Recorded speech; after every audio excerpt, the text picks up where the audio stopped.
O livro de Atos dos Apóstolos é o livro que conta a história da igreja. Se você quiser saber sobre igreja, o que aconteceu, como foi, o que a igreja fez, né? E o que a igreja faz, o, o alicerce, a base é ler o livro de Atos dos Apóstolos. Bom, e aqui conta o que Paulo declarou perante os maiores filósofos da época, na maior universidade do mundo, que podemos dizer que era a cidade de Atenas, na Grécia. Bom, vem comigo, o meu nome é João, e hoje esse é o nosso comentário.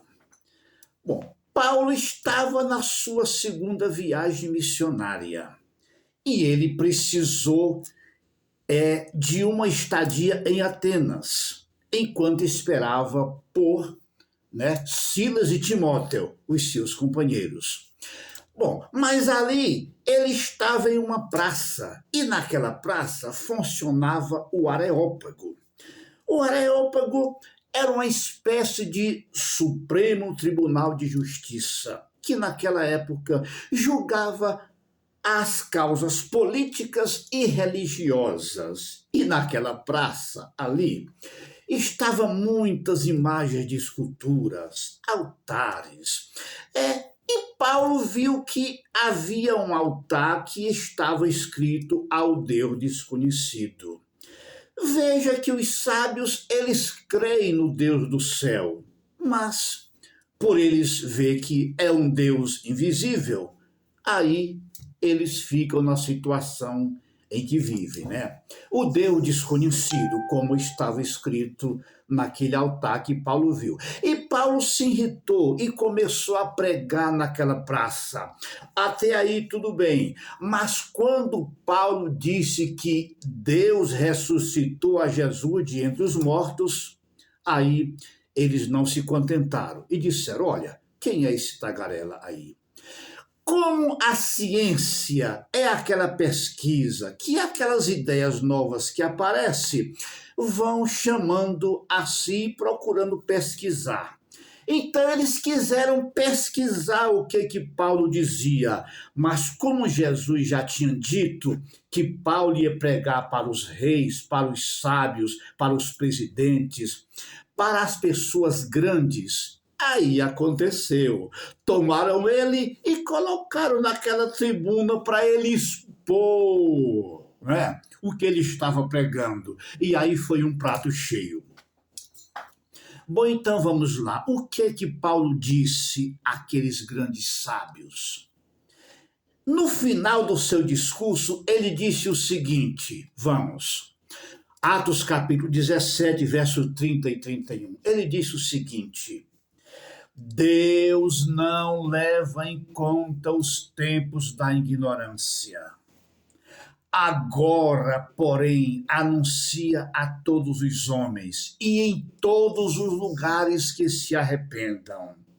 Porquanto já tem determinado um dia em que com justiça há de julgar o mundo, por meio do varão que destinou, e disso deu certeza a todos, ressuscitando de entre os mortos.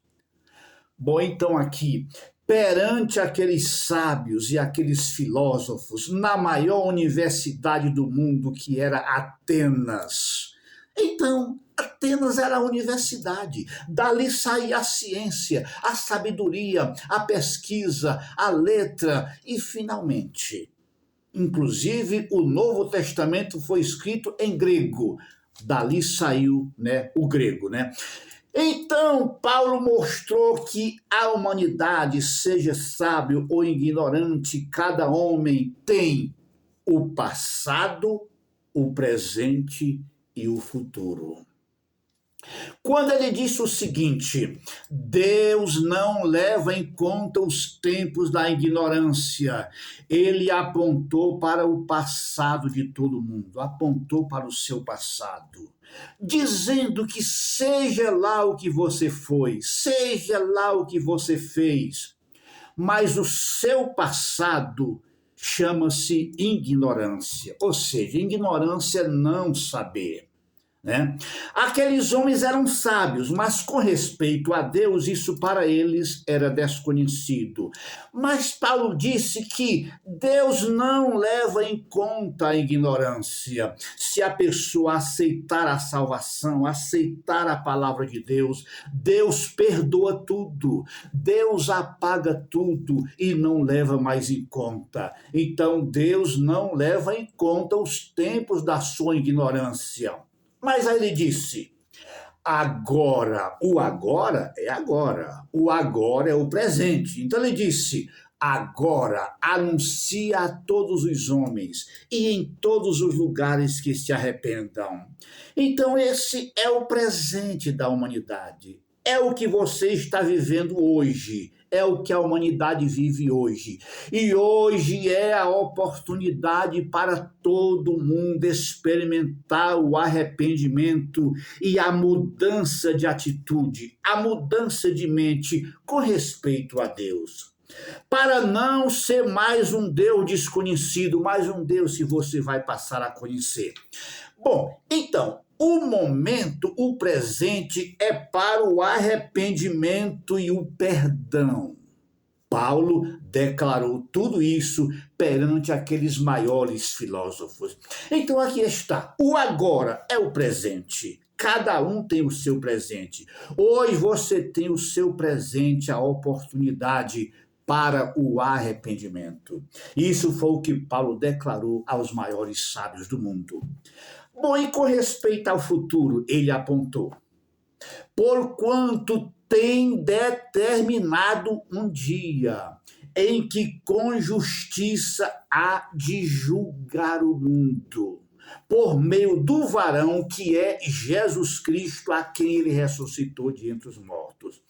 Bom, aqui Paulo apontou para o futuro. O futuro espera a humanidade. Claro, enquanto existir essa humanidade aqui, tem o seu futuro. Cada um vai trabalhar, vai viver, vai desfrutar a vida e vai ficar velho e vai finalmente partir daqui. Mas Paulo aponta aqui para o futuro da eternidade, que espera cada ser humano. E Paulo diz que lá, no futuro, está o dia do julgamento, está o dia do juízo final. Olha o que ele pregou para aqueles maiores filósofos do mundo. Então aqui está. A oportunidade para o arrependimento hoje, para evitar o julgamento no futuro. Mas aqui, o que queremos aqui enfatizar finalmente é que Paulo disse que o juiz que vai executar aquele juízo no dia do juízo final é nosso Senhor Jesus Cristo. Sim, aquele mesmo que foi crucificado, que foi cuspido, que foi empurrado, né, que foi odiado. Ele finalmente morreu e ressuscitou e será o juiz no dia do juízo final. Olha, Jesus mesmo declarou isso. Ele disse lá no Evangelho de João, capítulo 5, versículo 22, ele disse, olha, o Pai a ninguém julga, mas ao Filho confiou todo o julgamento. Você já imaginou a humanidade que rejeita Jesus hoje, aqueles que o crucificaram na época, está perante aquele mesmo homem, não mais um homem simples, mas um homem glorificado, um homem 100% Deus também, ali estará para julgar. Bom, mas não foi só isso. Jesus também citou lá em Mateus 7, versículos 22 e 23. Ele disse o seguinte para aquele povo que o rejeitava. Ele disse, olha, muitos me dirão naquele dia, Senhor, olha, nós fizemos tanto bem, nós éramos pessoas tão boas, nós até pregamos, nós até fizemos milagre. E ele vai dizer assim, olha, em verdade vos digo que eu não vos conheço. Apartai-vos de mim todos vós que praticais a iniquidade.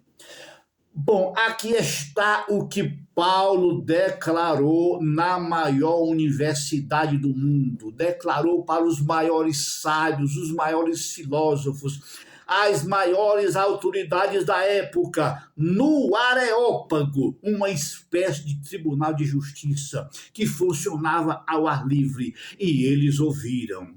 E houve uma reação tríplice. Uns disseram, ora, que quer dizer esse tagarela? E outros disseram, olha, nós queremos te ouvir em outra ocasião. E outros finalmente se decidiram, se converteram e aceitaram a salvação em Jesus Cristo. Sempre é esse o efeito do evangelho por onde ele vai pregado. Bom, eu espero que tenha ajudado você um pouco neste simples comentário. Muito obrigado e que Deus o abençoe ricamente.